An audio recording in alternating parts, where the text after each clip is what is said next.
এটা কেন করা হয়, মানে কি সাইনের উপরে কি বিষয়ে সাইন নেওয়া হয়?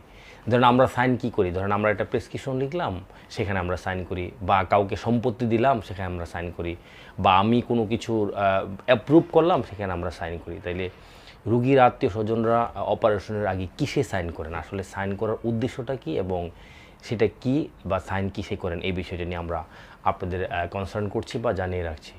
সুপ্রিয় দর্শক, অপারেশনের আগে রুগীদেরকে একটা কাগজ দেওয়া হয়, কাগজে উপরে কিছু লেখা থাকে, তার নিচে এই স্বাক্ষরকারী এবং রুগীর সাথে সম্পর্ক এই দুইটা টার্ম দেওয়া থাকে, এবং ওখানে সিগনেচার করে থাকেন রুগীর আত্মীয় স্বজনরা। সেখানে রুগী সিগনেচার করলে আবার হবে না, এবং রুগীর নিকটাত্মীয় বা প্রথম শ্রেণীর কোনো আত্মীয় হতে হবে। আমরা দূরসম্পর্কের আত্মীয় বা অনেক দূরের আত্মীয়কে অ্যালাউ করি না, যদি রুগীর কাছের আত্মীয় থাকেন বা আসতে আগ্রহী হন।